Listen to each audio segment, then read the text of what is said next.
نحمده ونصلي على رسوله الكريم أما بعد. Respectful honorable friends, continuing from yesterday's program, wherein we were mentioning how the Sahaba radiallahu ta'ala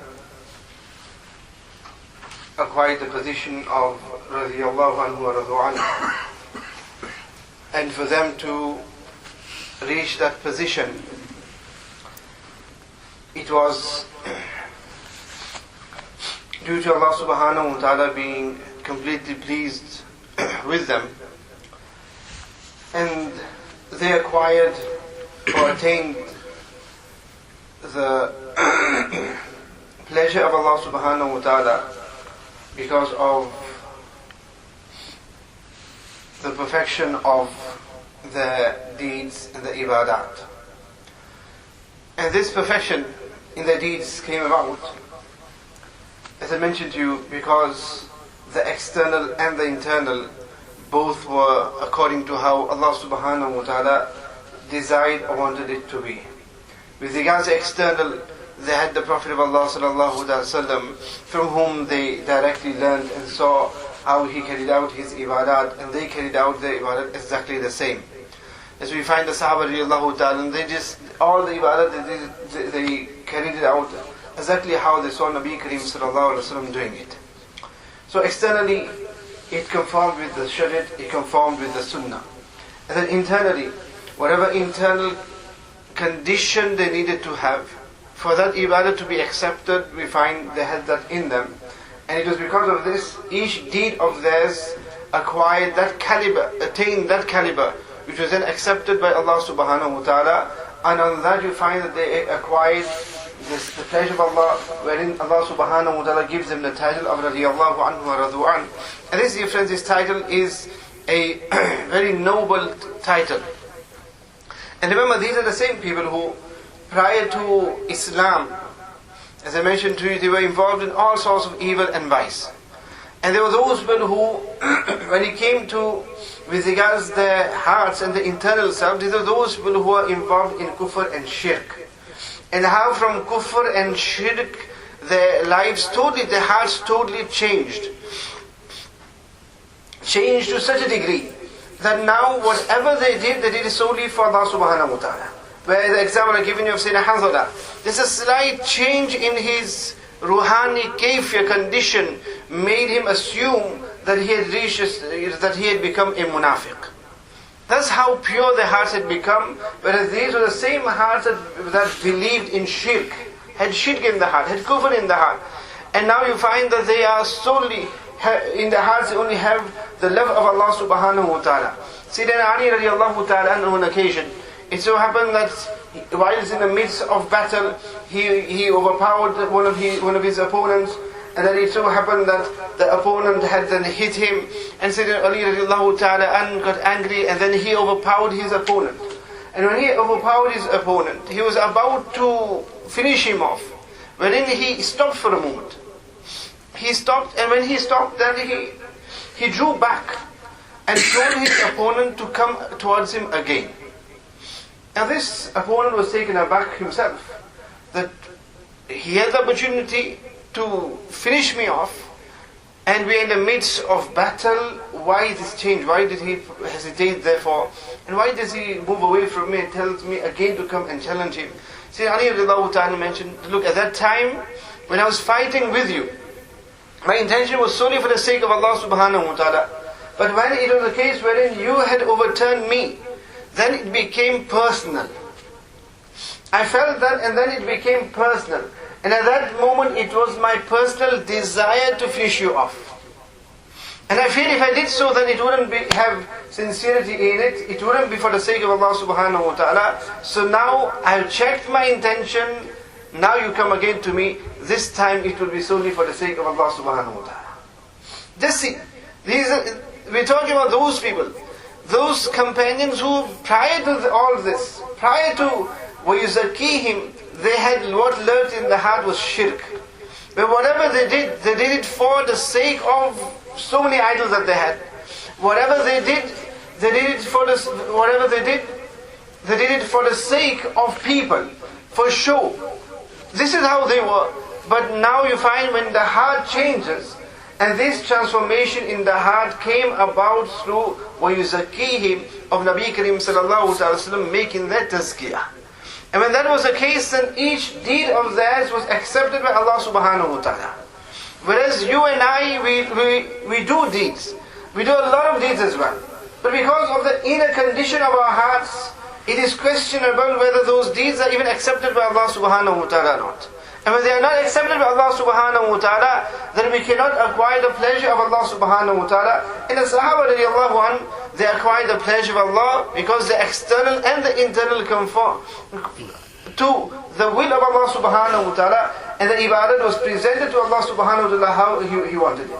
And this transformation in them came about due to this tazkiyah of Nabi Kareem sallallahu alayhi wa sallam. بُعِثْتُ لِيُتَمِّمَ مَكَارِمَ الْأَخْلَاقِ Nabi Kareem mentioned that He was sent for that sake, so that whatever flaws they had in their hearts, that He should transform that and change that.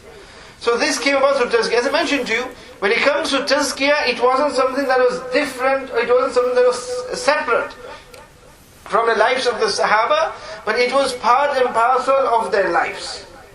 So it isn't a new concept.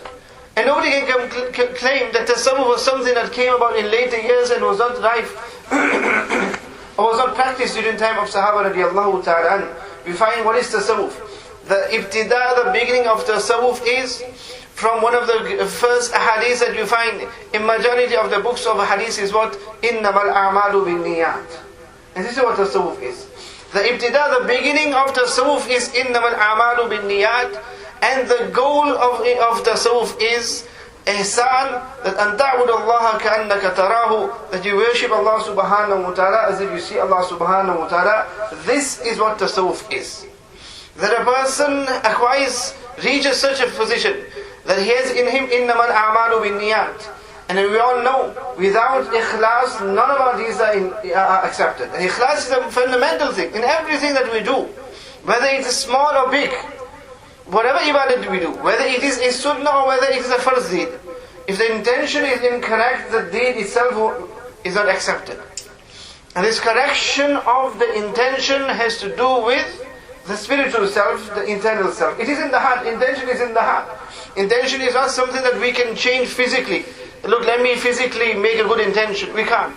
Intention is that which is in the heart. If the heart is pure, our intentions will be pure. If our hearts are impure, our intentions will be impure as well. So Nabi Kareem sallallahu alayhi wa sallam said, إِنَّمَا الْأَعْمَالُ بِالنِّيَّاتِ.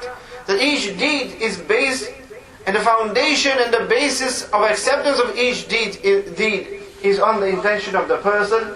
And acquiring this ikhlas, which is imperative for every single deed that we do. This is to do with tazkiyah, where the heart is purified. So wherever there is ghairullah means where we want to do something, but it isn't for the sake of Allah subhanahu wa ta'ala, it is to show somebody else, show our fellow colleagues, our fellow mates, our friends, our parents, anybody else. There you find, there isn't any ikhlas. There is no and if there is no ikhlas, then that deed is not accepted. And this is the first step of tasawwuf, of tazkiyah, of the rectification of the intention. And when this is achieved, then you find whatever deed you do, every action you do, in it will be ikhlas. And in that time wherein there is a change in the intention, immediately the heart will be alerted to this. And this comes about through tazkiyah. As Sayyidina Ali radiallahu ta'ala in the Sahaba, where as mentioned to you Sayyidina Hanzala, where just because the slight change in his feelings, in his spiritual feelings of when he's in the company of Nabi Kareem sallallahu alayhi wa sallam, and then when he goes home, this slight change, up and down that came about in his condition, it immediately set alarm bells in him. It alerted him and he started saying, Nafaqa Hanzala. And this is what happens when the heart now becomes purified, then as soon as there is any germs or any ills that comes into the heart is immediately alerted to it. It's not a case that the heart becomes pure, totally pure, and it remains pure all the time. This is impossible. This isn't going to happen. But the heart now becomes clean. And when the heart becomes clean and cleansed, now you can perceive the germs that comes in. If it's infested with germs, then a new germ comes in, another germ comes in, you're not going to be able to notice it. And this was the case of the Sahaba. Prior to where there was kufr and shirk, every evil was evil, it made no difference to them. And it is for that reason when Nabi Karim mentioned that when a person disobeys Allah subhanahu wa ta'ala, a black dot comes onto the heart. He repents, it is removed. Sins again, another black dot. Sins again, another black dot. Until the entire heart is covered and it becomes darkened. And when it becomes darkened, there is nothing but darkness in the heart. And that heart which becomes darkened in such a way is void of any form of ruhaniyah, is void of any form of spirituality. And when Nabi Karim mentioned this shows that that is when that heart is a pure heart. Otherwise, our heart is darkened anyway. So we do not perceive those black dots.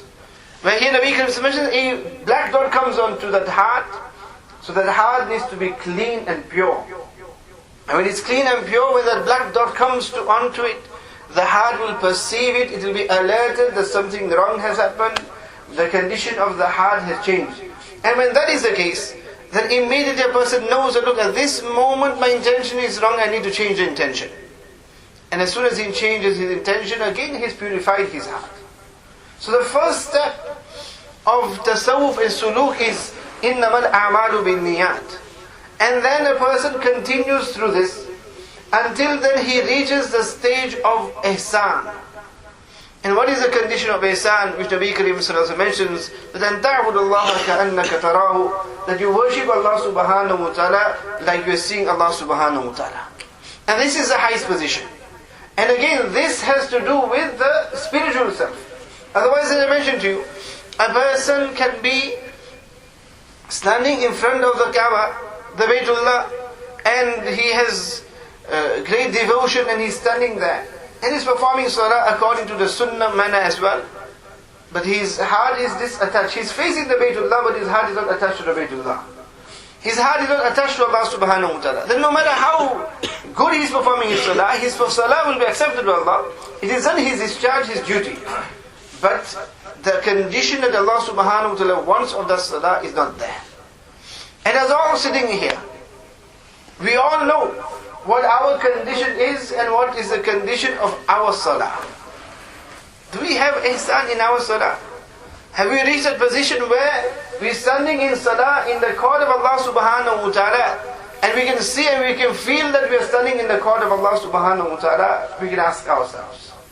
But our salah is, example you to give is around the world in 4 rakats. Around the world in 4 rakats. This is how our salah is. We're performing salah, but we're thinking, what's happening back home in Italy? In our salah, we were wondering what's happening at work. We're in salah, we're wondering how many other taxi drivers has jumped the queue. We're in salah, but we're thinking what's happening at the business. We're in salah, but we're thinking what's happening here. We're in salah, but we have all sorts of things in our mind. This is the condition of our salah. Where is ihsan? Where is that ihsan? And again here, we are standing where? We are standing in the court of Allah subhanahu wa ta'ala. Just imagine, a person stands in front of a judge. I won't give the example of a king, because we're not accustomed to those conditions where we actually summon and to stand in front of the king. But just imagine, a person has a very important court case to attend, and he knows that everything is now hangs in the decision of the judge. And now he's standing in front of the judge, and while standing in front of the judge, he's there facing the judge, but at the same time, he's looking around at the ceiling tiles. He's looking around at the decor there. He's looking around here, there. He's not attentive towards the judge. This obviously is going to have an effect on the judge. So this thing, hang on, this guy, if he's got so little respect for me, even if he's not guilty, I'll pass him guilty. But the reality is, nobody does that. There they don't look, my life hangs in his hand. And when that is the case, he will make sure that he stands there with utmost respect. He'll stand there with utmost respect, looking towards the judge, knowing that look, the judge is in front of me, and when he's in front of me, I need to show respect to him, And I need to show him that I can see that he is in front of me. If he's not there, then my actions will be different. But he's there, the judge is there. So I need to behave and present myself appropriately. When we have so much respect for a mortal, for a perishable human being, then why, when we perform salah, do we not realize that the judge of all judges is in front of us? Then we don't stand as if we are standing in front of Allah subhanahu wa ta'ala. And Allah subhanahu wa ta'ala, we worded here that our lives are in the hands of this judge. Whatever sentence he gives is in his hands now. Whereas here we are standing in front of who? Malikul Muluk. We're standing in front of who? Limanil mulkul yawm lillahi al-wahid al-qahhar. We're standing in front of who? Allah subhanahu wa ta'ala. And on the day that it truly matters, the court will be his court. When the day truly matters, the judge will be Allah subhanahu wa ta'ala. But then when we're standing in front of Allah subhanahu wa ta'ala, we all know the condition of our hearts. We all know where our hearts are. We all know where our minds are. Our hearts are somewhere else, our minds are somewhere else. And then when we go into sajda, we're doing sajda, but at the same time while performing sajda, we are prostrating to Allah subhanahu wa ta'ala, but our hearts are somewhere else. Our hearts are prostrating to somebody else. If we have love for somebody else, at that time we're doing sajda, but we're thinking of that person in our sajda. We are showing that we're doing sajda to Allah subhanahu wa ta'ala, but then when we have some needs, we're doing the same to other people as well. But here we're putting our forehead in front of Allah subhanahu wa ta'ala. Whereas this sajda that we do, this is that position which is the closest any human being can reach to Allah subhanahu wa ta'ala, is when he is in sajda. That's why a true ashiq of Allah, person who has reached a position of ihsan, the enjoyment he gets in his sajda, nobody else can experience the position, the enjoyment in sajda. And it is for that reason that Allah subhanahu wa ta'ala in every rakat has given us 2 sajdas. So that you can repeat that enjoyment of the sajda. The enjoyment you get, you can repeat the enjoyment of the sajda twice. Another hikmah for that, as we on it, is, when Nabi Karim mentions, is to belittle shaitan. That when shaitan was told to prostrate to Adam, he couldn't even do just that one sajda to Adam. And Allah subhanahu wa ta'ala, to ridicule shaitan, makes his servants do 2 sajdas to show him that look, these servants are such. They've been told to prostrate twice, and they prostrate not just once, but they prostrate twice. But here, not to any Adam, but here to the creator of Adam. This is the sajda. Do any of us get that enjoyment, surur, and pleasure and enjoyment of the sajda? We don't. And why we don't get that is because we do not have the condition and the quality of ihsan in our hearts. That we are facing and we are seeing Allah subhanahu wa ta'ala. This is the highest of ihsan. And the lower degree of ihsan is that if it isn't a case of أَن تَعْبُدُ اللَّهَ كَأَنَّكَ تَرَاهُ, then it is a case of فَإِن لَمْ يَرَاهُ فَإِنَّهُ يَرَاكَ فَإِن لَمْ تَرَاكَ فَإِنَّهُ يَرَاكَ. That if you cannot see him, فَإِنَّهُ يَرَاكَ, then he is seeing you. We do not even possess the lower position of ihsan. Never mind a high degree of ihsan, but we don't even possess the lower degree of ihsan. And look, we cannot perceive Allah subhanahu wa ta'ala, but let us at least have that perception that look, Allah subhanahu wa ta'ala is looking at me, Allah subhanahu wa ta'ala is seeing. And it is for that reason Nabi Karim mentioned in the hadith that when a person performs such a salah which is devoid of ihsan, then although he has discharged his duty, but then the same salah goes up to the heavens. And Allah subhanahu wa ta'ala dislikes it, and the same salah is then thrown back onto the face of a person. This way, if we go to somebody and we take a gift, but the gift is of no value, or it is actually belittling the person that we've given the gift to, what will they do? In order to show that this satisfaction to it, they will throw it back on us. And that is a sign of return, to throw it back on an individual. How can you present this to me?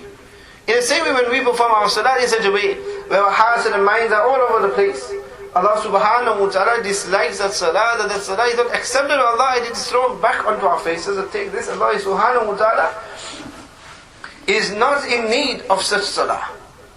This, dear friends, is the purpose of tazkiyah. This is the purpose of tasawwuf, that our hearts reach that position of ihsan. And our hearts can only reach that position of ihsan when, as I mentioned to you, our hearts are purified. hearts are purified.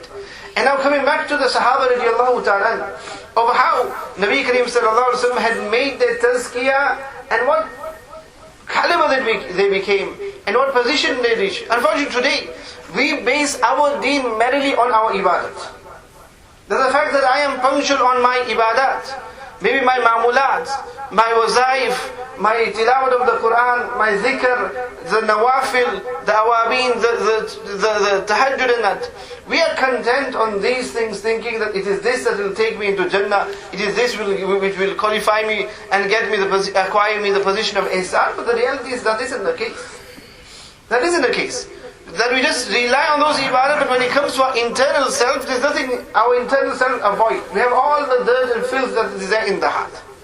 An example of this tazkiyah of the Sahaba radiallahu ta'ala, that on one occasion, Nabi Kareem sallallahu alaihi wasallam was sat with the Sahaba. He had his majlis and the Sahaba was sat there. Another companion came into the masjid. He came for his own needs. He came and he went and he made his wuzu, he did what he wanted to, and he walked past and he left the place, the masjid. Nabi Kareem sallallahu alaihi wasallam said to the Sahaba, that do you want to see a Jannati? Would you like to see a Jannati? Obviously, who wouldn't? Nabi Kareem sallallahu alaihi wasallam didn't say, look, this companion of mine who is so close to me, this companion here, Nabi Kareem sallallahu alaihi wasallam said, there's a Jannati. So look down and saw this person, that he just came, did his wuzu and left from the masjid. He didn't even come and sit in the gathering of Nabi sallallahu alaihi wasallam. And Nabi sallallahu alaihi wasallam says, he's a Jannati. The next day, again the majlis is on. Nabi Kareem says, would you like to see a Jannati? And he again points and he points towards the same person. The third day Nabi Kareem says to Sahaba, do you want to see a Jannati? And again they think it may be somebody different now. And again Nabi Kareem points to the same person that he is a Jannati. Now the Sahaba radiallahu ta'ala, obviously they had a lot of hirs, greed, and good greed in them. That they wanted to know what is it that's given him the title of being a Jannati. So from the gathering there was a Sahabi, Sayyidina Amr bin As radiallahu ta'ala an. And Sayyidina Amr bin As radiallahu ta'ala an, Nabi Kareem sallallahu alayhi wa sallam gave him the title of being Thalabu hadil ummah. That he is like sly, cunning, like a fox. So Sayyidina Amr bin As radiallahu ta'ala an started wondering, who is this person? What is it that he is doing?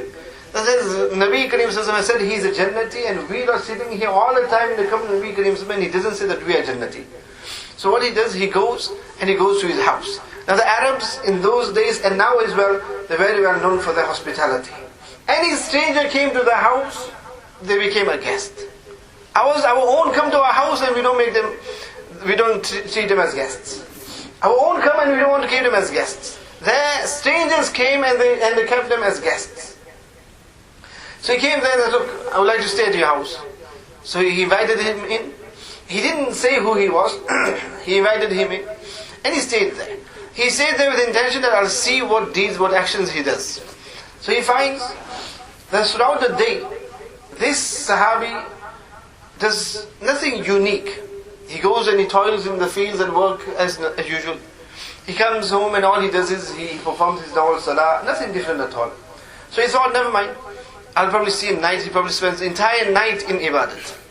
So he said, at night time I kept awake, stayed awake, and I found that the entire night he slept. He slept throughout the night. And just moments before Fajr he got up, performed his tahajjud and went for his Fajr salah. And after Fajr salah he hit the sack again. And then morning time he went back to work. So for a moment I felt maybe he's hiding what he's doing. So I'll see for another night. Another night. And again he sees that this Sahabi is sleeping the entire night. He just gets up just few moments so he can perform 2 rakats tahajjud, his Fajr salah, and then he's going back to sleep again. And then during the morning he's going to work. He said, I spent 3 days by him. And in those 3 days I saw nothing unique at all in his actions. Nothing different at all. But to that extent I felt for a moment that no, Nabi Kareem may have made a mistake here. Because when it comes to Quran, I know more of the Quran than him.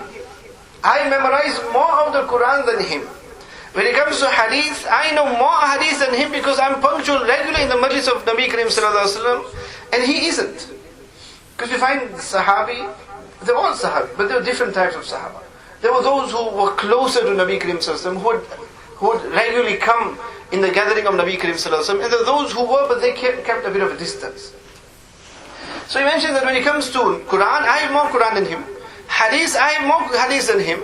And when it comes to Amal, as in deeds and that, Nawafil and that, I find that I am doing more than what he is doing. He's just doing a bare minimum.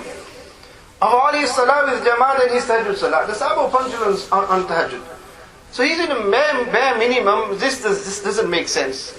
And now when he couldn't keep it, he said to this person, look, the reason I've come to you is, first of all, my introduction is that my name is Amr bin As. To which this person mentioned that, yes, I know who you are. Amr bin As was a wealthy companion as well. I've heard of you and I'm aware of who you are. He says to him that I came and stayed with you for the sole purpose that on 3 occasions Nabi Karim Sallallahu Alaihi Wasallam said that you are a Jannati. Now I wanted to know and see what is it that you are doing that made Nabi Karim Sallallahu Alaihi Wasallam say that you are a Jannati. However, these 3 days I have passed with you, I haven't found anything unique in you. What is it? To which he mentioned that, look, with regards to my knowledge and with regards to my deeds and actions, my amal and ibadat, you've seen it. You've seen it. But if there is anything that Nabi Karim Sallallahu Alaihi Wasallam has given me like tidings of Jannat is, the only thing that comes to my mind is that my heart is white as milk. لَيْسَ فِي قَلْبِ غِشٌّ لِأَحَدٍ وَلَا أَحْسُدُ أَحَدًا. So she mentions, I never have any malice in my heart for anybody, and neither do I have any jealousy for somebody. My heart is pure as white. Pure as milk, white as milk. So she mentions that if there is anything, then the only thing I can think of is this, that my heart is so clean and I have no enmity towards anybody whatsoever. And how Amr bin As radiallahu ta'ala, after 3 days absence, comes back. When he comes back, obviously a regular is absent. You can tell that the regular is absent. When he came back, Nabi Karim Sallallahu Alaihi Wasallam said to him, O Amr bin As, there was no need to spend 3 days. If you came back with the same heart, I'll give you also the glad tidings of Jannah. There was no need for you to go absent for 3 days. Just bring the same heart and I'll give you the glad tidings of Jannah as well. This is what tazkiyah is. For our hearts to be cleansed and so clean. Where today we find, we are so punctual in our ibadat and we think that that is everything. That I'm punctual on all my nawafil. I'm punctual on every year I'm going for, my Ramadan is in the Haramain. And I'm doing this ibadat and that ibadat. But the condition of our hearts, we all know the conditions of the heart. Here this Sahabi, he's doing what is necessary for him to do. And that's all. But more than that is, along with that, he's got his heart that is clean. And on that Nabi Karim has mentioned that he's a Jannati. And Nabi Karim gives him the title of Jannati, he's definitely a Jannati. So this, dear friends, is the purpose of tazkiyah, and this is the purpose of tasawwuf. May Allah subhanahu wa ta'ala grant us all understanding. Inshallah we shall continue tomorrow. رَبَّنَا تَقَبَّلْ مِنَّا إِنَّكَ أَنْتَ السَّمِيعُ الْعَلِيمُ وَتُبْ عَلَيْنَا إِنَّكَ أَنْتَ التَّوَّابُ الرَّحِيمُ سُبْحَانَ رَبِّكَ رَبِّ الْعِزَّةِ عَمَّا يَصِفُونَ وَسَلَامٌ عَلَى الْمُرْسَلِينَ وَالْحَمْدُ لِلَّهِ رَبِّ الْعَالَمِينَ.